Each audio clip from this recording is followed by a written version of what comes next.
समस्याओं के बीच में आचार्य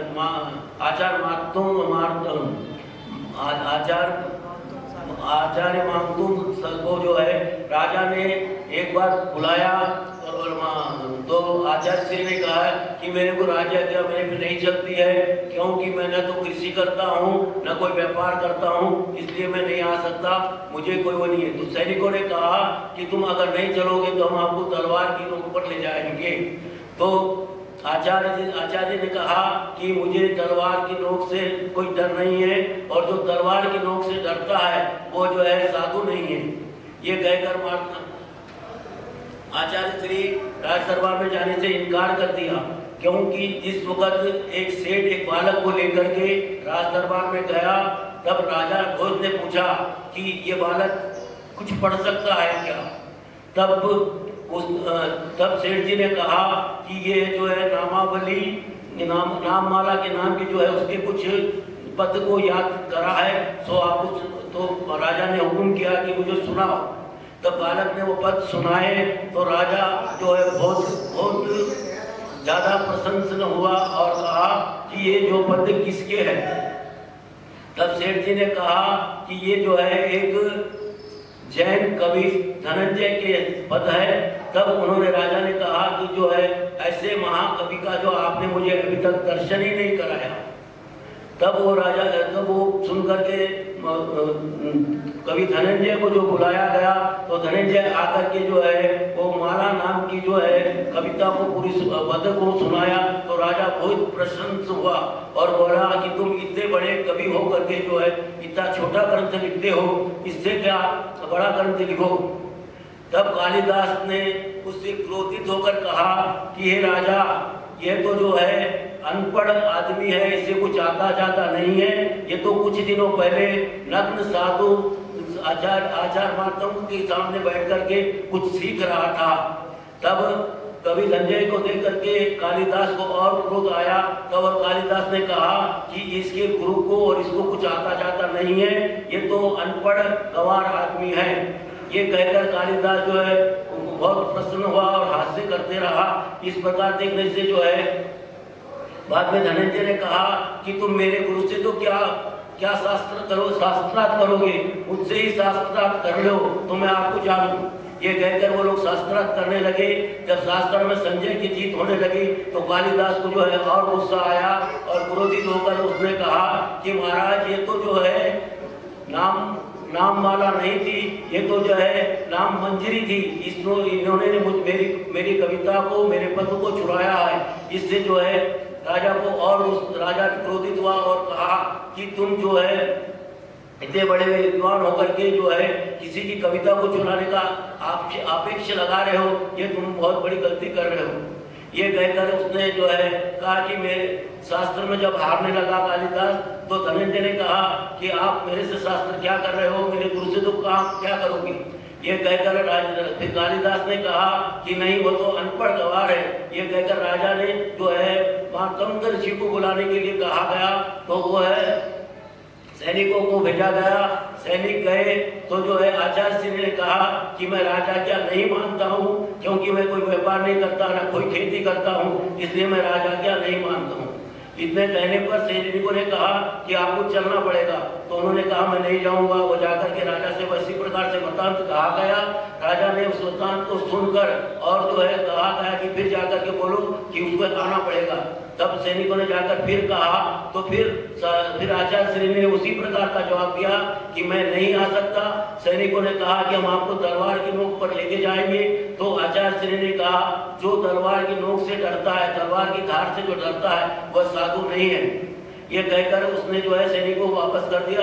सैनिक जाकर के राजा से उसी वृत्तांत को कहा और कहने पर जो है राजा ने कहा कि उसको जो है पकड़ के ले आओ। तब सैनिकों ने जाकर के आचार्य श्री को जो है जबरदस्ती लेकर के आया गया। लेके आने पे राज्यसभा में जब मार्तंग ऋषि खड़े हुए, तब उन्होंने जो है उनसे कुछ पूछा गया, तो उन्होंने मौन साधन कर लिया। मौन साधन करने पे कालिदास ने कहा कि यह गवार अनपढ़ आदमी है, इसे कुछ आता जाता नहीं है, नग्न वेश बना करके जो है धर्म की अवहेलना करता है। इस प्रकार कहकर कालिदास ने जो है अपना क्रोध बताने पर राजा को कुछ जवाब नहीं मिलने से सब लोग विनती करें कि है आचार्य श्री आप कुछ कहो जिससे आपको राजा जो है सम्मानित करेगा। तो आचार्य श्री मौन ही खड़े रहे, कुछ नहीं कहे। कुछ नहीं कहने पे राजा ने उन्हें बेड़ी हथकड़ी डाल करके 48 कोठरी के अंदर बंद करके 48 ताले लगा दिए। 48 ताले लगाने के बाद में जो है मातंग ऋषि जो है अपने आराध्य देव की जो है विनती करते रहे और जो है तन मन हर प्रकार से जो है आदिनाथ भगवान की जो है गुणगान करने लगे। जब वो गुणगान करने लगे उस प्रकार से गुणगान करते रहे तो वो जो उनकी आंखों का नीर था वो बहते बहते तालों को टच हुआ और जैसे जैसे तालों को जो है वो नीर छूते गया उसी प्रकार से वो ताले टूटते गए। वो ताले पूरे 48 के 48 खुल गए और मातंग ऋषि के जो है बेड़ियां जो थी वो खुल गई। तो मातंग ऋषि आकर बाहर चबूतरे पे बैठ गए। पहरेदार देखे कि ये क्या बात है, ये तो कोई ना कोई जो है हमसे नमक हराम बना किया होगा और खोल दिया होगा। तो ये जो है ऋषि आकर के बाहर बैठ गए। उसे देख करके फिर भैरवदार ने कुछ ने कहा, उसी प्रकार से ले आकर के फिर उनको 48 तालों में बंद कर दिया गया। 48 ताले में बंद रहते वो तो अपनी भक्ति करते रहे और उसी प्रकार से जो है उसी प्रकार से ये काव्य की रचना हुई। काव्य की रचना करते करते उन्हें फिर से जो है बाहर आया था देख करके जो फिर सैनिकों ने फिर एक बार और ले आकर के उन 48 तालों में बंद करके 48 ताले लगा दिए। तो फिर कुछ देर के बाद देखते हैं कि जो है वो 48 ताले के पूरे खुल गए और अपने आप जो है आचार्य श्री बाहर बैठे। यह देख करके सैनिक जाकर राजा से कहा तो राजा ने आकर के देखा कि जो है ऋषि तो बाहर बैठे हैं, ये क्या ताजुब है। तो राजा ने कहा कि कोई ना कोई आपसे कोई बदमाशी करा होगा, कोई ना कोई आपसे छुप करके ताले खोले होंगे। और इस प्रकार से फिर जो है आचार्य श्री को बंद कर दिया गया। आचार्य श्री बंद होकर करके भी फिर अपनी भक्ति करते रहे। उस प्रकार से कुछ देर के पश्चात फिर देखा जाए तो जो है कोई नग्न साधु आचार्य श्री बाहर बैठे हुए मिले। ये देख करके सब पहरेदार राजा से जाकर कहे कि जो है वो तो साधु बाहर बैठा है और 48 के 48 ताले खुले पड़े। इस प्रकार से जो आकर के जो है फिर राजा नतमस्तक होकर के जो है आचार्य श्री की विनती करके क्षमा याचना की। इस प्रकार से जो है ये जो है भक्तांबर काव्य की रचना हुई। ये काव्य की विशेषता है छठे काव्य की, जो आराधना करता है, जो इसकी सिद्धि करता है वो बहुत सिद्धि को प्राप्त हो सकता है। भारत देश की राजधानी के राजा हेमवान थे। उनके 2 पुत्र थे। दोनों पुत्र जो है बहुत सुंदर, बहुत अच्छे थे, ज्ञानवान थे। किंतु उन्होंने एक गुरु के पास जो शिक्षा प्रदान करने के लिए भेजा गया। तो स्कूल में जितने भी छात्र होते हैं सब एक तरीके के नहीं होते।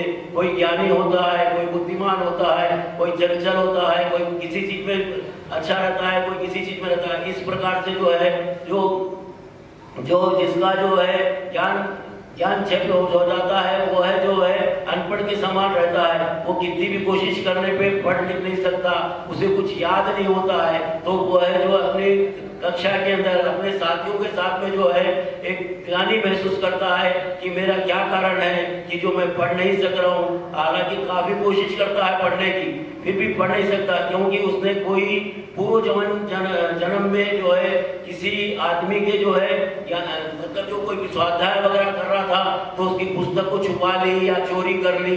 इस प्रकार से उसके जो है ज्ञान के अंदर विघ्न डाला। उसलिए उससे जो है ज्ञान का उपशम हुआ और उपशम होने से वो पढ़ नहीं सका। इस प्रकार से होने से वह जो है अपनी कक्षा में अपने साथियों के साथ में जो है शर्मिंदा होता है और कष्ट को भोगता है। ये कष्ट उसी को मालूम है जो भोगा हो, और अपने को कुछ नहीं पता चल सकता है। जो इस स्थिति से गुजरता है उसको ही मालूम होता है कि किस प्रकार से दुख होता है और किस प्रकार से अपने साथियों के सामने, अपने अध्यापक के सामने, अपने गुरु के सामने उसको जो है शर्मिंदा होना पड़ता है। इस प्रकार से राजा हेमवान ने अपने दोनों पुत्रों को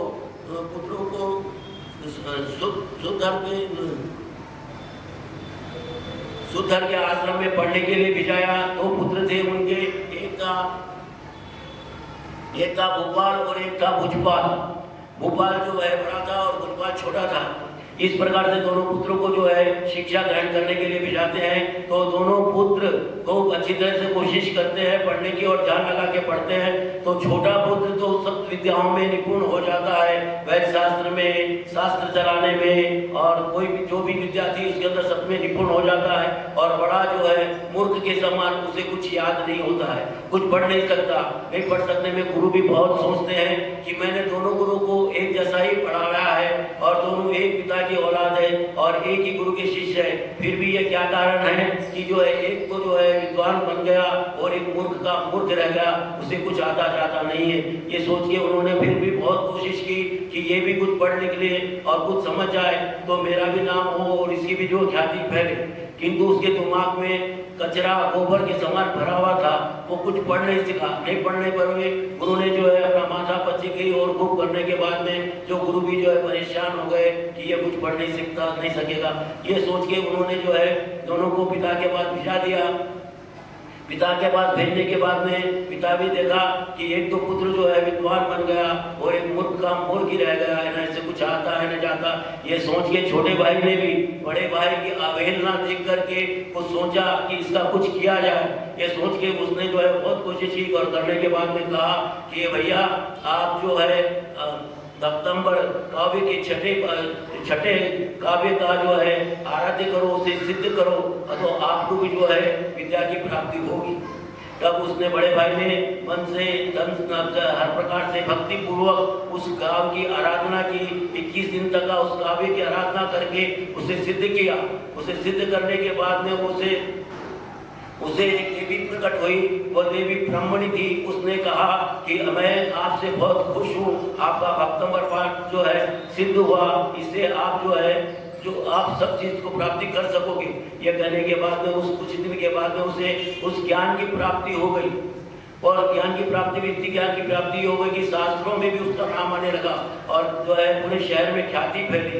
ये जो है भक्तंबर पाठ के छठे काव्य का जो महत्व है, जो इस काव्य को विधि पूर्वक लिखकर भोजपत्र पर लिख करके इसकी आराधना करता है और 21 दिन तक का इसका जो है आराधना करता है, सिद्ध करता है, तो वह जो है विद्या की प्राप्ति करता है। इस प्रकार से जो है भक्तंबर काव्य के छठे काव्य की जो है महत्व है। इतना कहकर मैं अपनी वाणी को प्रणाम करता हूँ। और आचार्य पुष्पानंद सागर जी महाराज की, आचार्य प्रमुख सागर जी महाराज की।